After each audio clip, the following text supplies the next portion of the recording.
کثرت تاثیر. اب اس سے سمجھ میں آیا کہ وَيُطَهِّرَكُمْ سے مراد ان لوگوں کی بایولوجیکل فزیکل روحانیت پاک تھی، پاک ہے. تطہیرہ کی تفسیر میں بالخصوص صوفیہ فرماتے ہیں تطہیرہ کی تفسیر یہ ہے کہ وہ یطہرکم میں اپنے ذات میں اپنے صفات میں اللہ نے ان کو پاک رکھا گناہوں سے، دنیا کی بدترین خراب چیزوں سے سب سے پاک رکھا. وَيُطَهِّرَكُمْ کی تفسیر ہے. تطہیرہ کی تفسیر یہ ہے کہ ناپاک ان کا نام بھی نہیں لے سکتا، ناپاک ان کا جشن بھی نہیں بنا سکتا، ناپاک ان کے جشنوں کے ان کی تعریفوں سے اپنے کانوں کو سکون بھی نہیں پہنچا سکتا.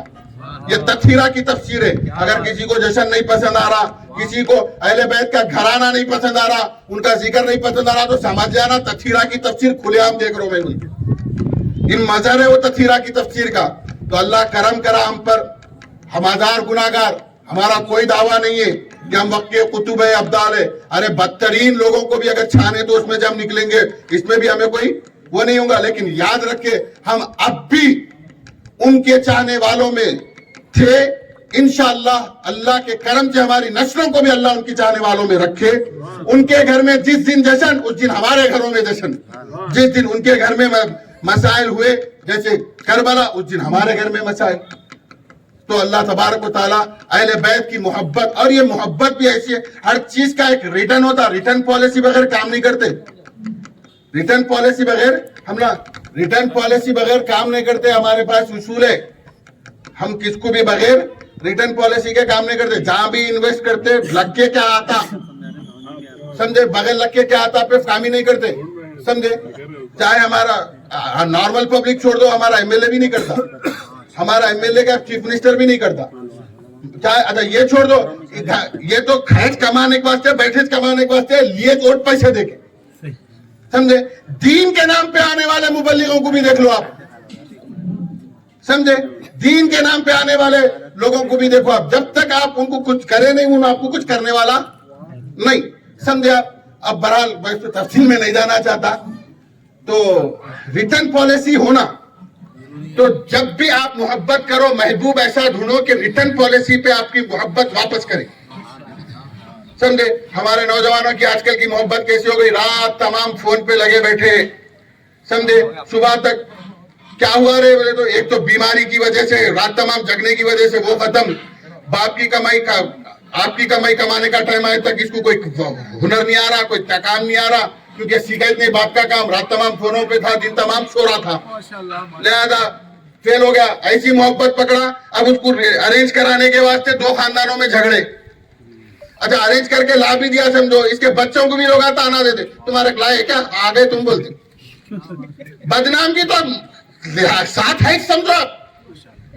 پالیٹکس آپ کی مل گئی، دو خاندان جم کے آ بھی گئے سمجھو، مرے تک بدنامگی ساتھی سے سمجھے. ایسی محبتوں پہ جان مت دو. محبت کے واسطے محب ایسا ڈھونڈو سمجھے، لو کرنے کے واسطے لور ایسا ڈھونڈو جو آپ کا ریٹرن پالیسی کر سکے. تو سب سے بہترین محب آپ جمع کرنا ہے تو وہ اللہ کی ذات ہے. آپ اللہ سے محبت کرو، اللہ آپ کو 1000 گنا واپس دینے والا ہے. اللہ سے جب محبت ہوگی تو رسول اللہ سے خود بخود ہوگی، کیونکہ اللہ تک بغیر رسول اللہ کے جا نہیں سکتے آپ. آپ جب رسول اللہ سے محبت کریں گے تو اہل بیت رسول اللہ سے محبت کرنا ہی کرنا ہے، آپ اصحاب رسول سے محبت کرنا ہی کرنا ہے آپ کو. تو اپنی محبت کا ٹارگٹ ان ذاتوں کو بناؤ کہ جن کی محبت ریٹرن کیا دیتی. تو رسول اللہ صلی اللہ علیہ وسلم فرماتے من مات حبی آل محمد، من مات حبی آل محمد ماتا شہیدہ، ومن مات بغض آل محمد ماتا کافرہ. تو یاد رکھ لو ہماری اہل بیت کی محبت میں مر گئے تو اللہ کی شہادت دینے والوں میں تمہیں رکھیں گے. یہ ریٹرن ہے ان کی محبت کا. یہ جو جشن منا رہی اس کے کتنے نیکیاں ملنے والے ہیں، کتنے سال کی عبادتیں قبول ہو رہی، کتنے زکات کے پیسے قبول ہو رہے. نہیں، یہ ہمارے نزا کے وقت کو سدھارنے والی رات ہے. یہ جو کھانا کھلایا جا رہا ہے یہ ہمارے خبر کے توشے بنانے کے واسطے ہے. تو اللہ یہ ہماری اس محفل کو قبول فرمائے.